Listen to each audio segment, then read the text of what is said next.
அதில் இந்த ஜெயந்தி விசேஷத்தையும் சேர்த்து கொள்ள வேண்டும். விமர்சையாக விழா கொண்டாடுக.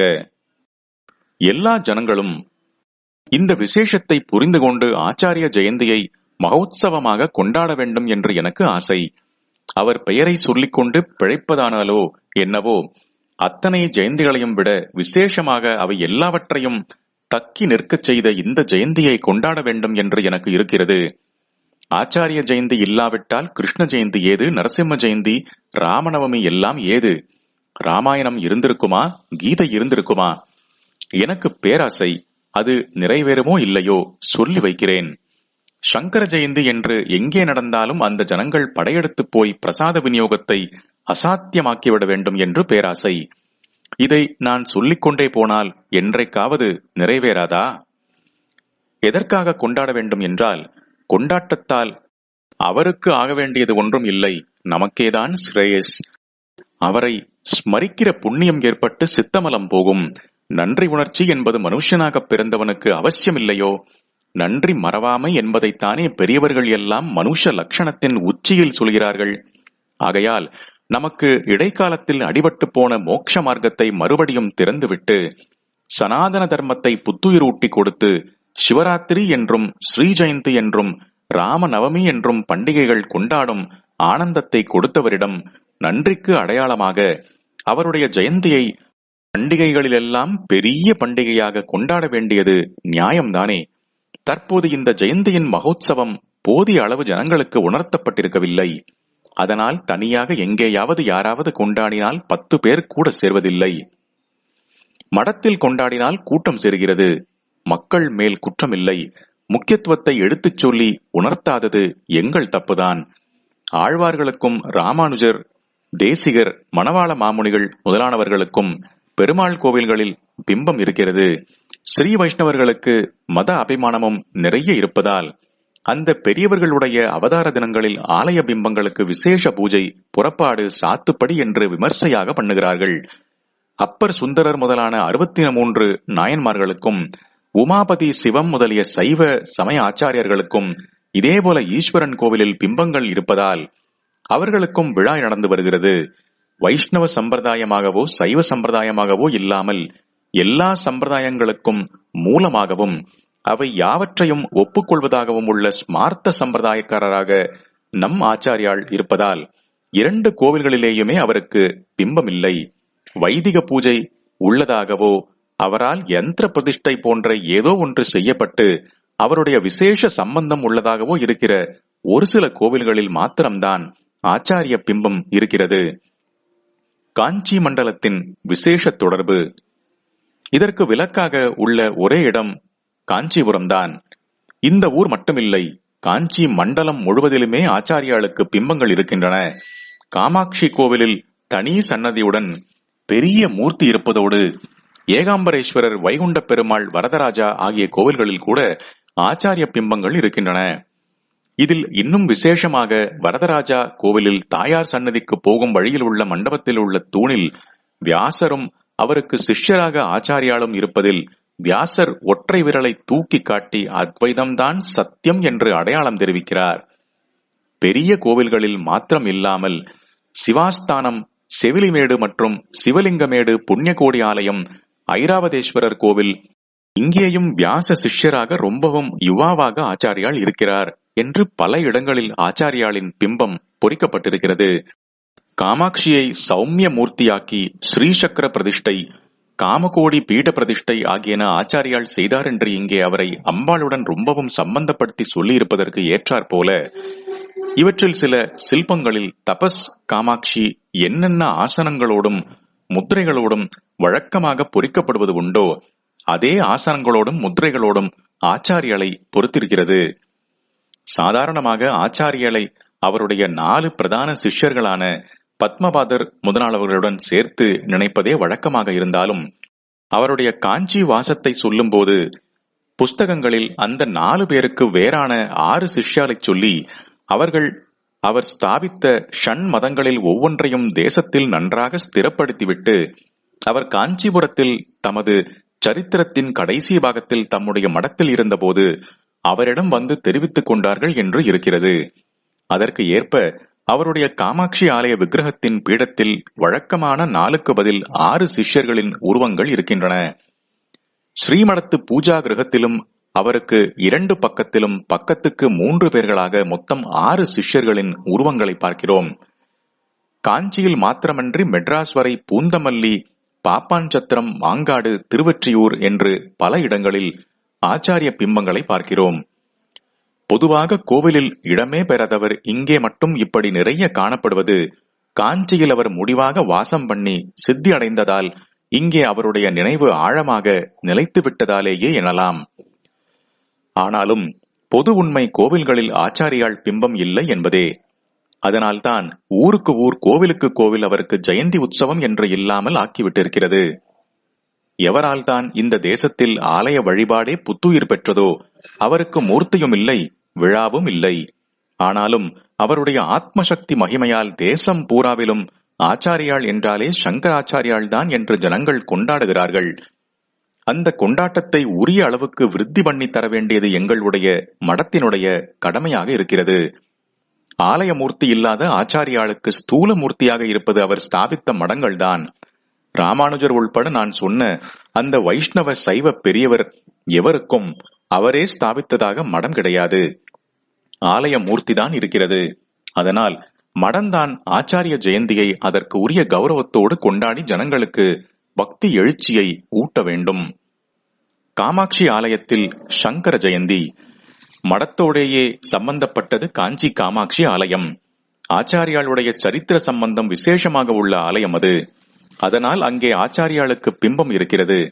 உயரமாக தனி சன்னதி, சிலா விக்கிரகம், உற்சவ விக்கிரகம் எல்லாம் இருக்கின்றன. சிலா விக்கிரகம் பெரிய மூர்த்தியாக இருக்கிறது. அவ்வளவு பெருசாக எந்த ஆச்சாரிய புருஷருக்குமே விக்கிரகம் இருப்பதாக தெரியவில்லை. புருஷாக்கிருதி என்னும்படியாக, அதிலும் இந்த நோஞ்சான் காலத்து புருஷாக்கிருதியாக அல்லாமல் ஆச்சாரியால் இருந்த அந்த பூர்வ காலத்தின் திருடகாத்திர கம்பீர புருஷாக்கிருதியில் அந்த விக்கிரகம் இருக்கிறது. அங்கே மாத்திரம் சங்கர ஜெயந்தி உற்சவமும் நல்ல முறையில் கொண்டாடப்பட்டு வருகிறது. ஜெயந்தி உற்சவங்களை கொண்டாடுவதில் 2 வகை உண்டு. கர்ப்போத்சவம் என்பது ஒன்று, ஜன்மோத்சவம் என்பது இன்னொன்று. ஜெயந்திக்கு முன்னால் உற்சவம் ஆரம்பித்து ஜெயந்தி என்று 10ஆம் நாள் உற்சவம் பூர்த்தியாகும்படி கொண்டாடுவது கர்ப்போத்சவம். 10 மாச கர்ப்பத்துக்கு பதிலாக 10 நாள் உற்சவம். ஜெயந்தி அன்றே ஆரம்பித்து அப்புறம் 10 நாள் உற்சவம் நடத்தி புண்ணியாக வச்சன தினத்தில் முடிக்கிற மாதிரி பூர்த்தி செய்வது ஜன்மோத்சவம் எனப்படும். ஆச்சாரிய ஜெயந்தியை கர்ப்போத்சவமாக பண்ணும் இடங்களில் சுக்ல பஞ்சமியான ஜெயந்திக்கு 10 நாள் முந்தி என்றால் கிருஷ்ணபக்ஷத்தில் ஆரம்பிக்க வேண்டி இருக்கிறதே. தேய்பிரை அவ்வளவு ஸ்லாக்கியமில்லையே என்று 4-5 நாள் தள்ளி அமாவாஸ்யை என்று ஆரம்பித்து பஞ்சமியோடு முடிக்கிறார்கள். காஞ்சி காமாட்சி கோவிலில் ஜன்மோத்சவமாக கொண்டாடுகிறார்கள். ஜெயந்தி என்று ஆரம்பித்து பூர்ணிமை என்று பூர்த்தி செய்கிறார்கள். அந்த உற்சவம் தேவஸ்தான திட்டத்திலேயே நடத்தப்பட்டு வருவது. வேறெங்கேயும் இப்படி தேவஸ்தான கட்டளையாக ஆச்சாரியாளுக்கு உற்சவம் இல்லை. தனிப்பட்ட உபயதாரர்கள் செய்யும் உற்சவம்தான் நடக்கிறது. மற்ற ஆச்சாரிய புருஷர்களுக்கும் அடியார்களுக்கும் அநேக ஆலயங்களில் நடக்கிறது போல நம் ஆச்சாரியாளுக்கு நடக்காத குறைக்கும் கொஞ்சம் ஈடு செய்வதாக காஞ்சிபுரத்தில் மாத்திரம் விமர்சையோடு உற்சவம் நடக்கிறது. பிரதிதினமும் பகவத் பாதாளின் உற்சவ விக்கிரகத்தை புறப்பாடு செய்து அம்பாள் சன்னதியான காயத்ரி மண்டபத்துக்கு வெளிப்பக்கம் பீடம் போட்டு எழுந்தருள பண்ணி அவர் பண்ணிய ஸ்தோத்திரங்களுக்குள் மிகவும் உயர்ந்ததான சௌந்தரிய லகரியில் இருந்து தினமும் 10 ஸ்லோகம் வீதம் அர்ச்சகர்கள் அர்ப்பணம் பண்ணுகிறார்கள். ஒவ்வொரு ஸ்லோகத்துக்கும் ஒரு தீபாராதனை செய்கிறார்கள். 10 நாளில் இப்படி சௌந்தரிய லகரியின் 100 ஸ்லோகங்களும் ஓதப்பட்டு அம்பாளுக்கு அர்ப்பணமாக பாராயணம் செய்யப்படுகின்றன. கடைசி நாளில் ஒரு வித்தியாசம். வெளிப்பிரகாரத்தில் சுக்கிரவார மண்டபம் என்று இருக்கிறது. விடையாற்றி உற்சவம் முதலானவற்றில் அம்பாளை அங்கேதான் எழுந்தருளச் செய்து தீப ஆராதனை நடத்துவார்கள். ஸ்ரீ சங்கர ஜெயந்தி உற்சவத்தின் 10வது தினத்தில் இந்த மண்டபத்திலேயே உற்சவ காமாட்சி, உற்சவ ஆச்சாரியால் 2 பேரையும் எழுந்தருள பண்ணி கடைசி 10 ஸ்லோகம் சொல்லி பூர்த்தி செய்கிறார்கள். ஆச்சாரியாளுக்கு அம்பாள் பிரசாதமாக பரிவட்டம் கட்டி மரியாதைகள் செய்து உற்சவத்தை முடிக்கிறார்கள். இதுபோல ஊர் உலகம் பூராவும் அவருக்கு நடக்க வேண்டும்.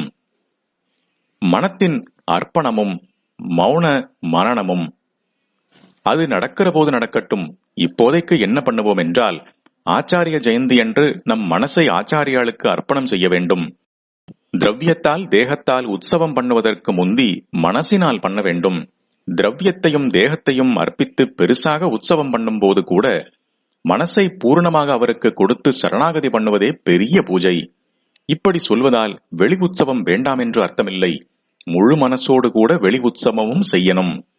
இப்போது கொஞ்ச நாழி மனசை ஆச்சாரியாளுக்கென்றே கொடுப்போம்.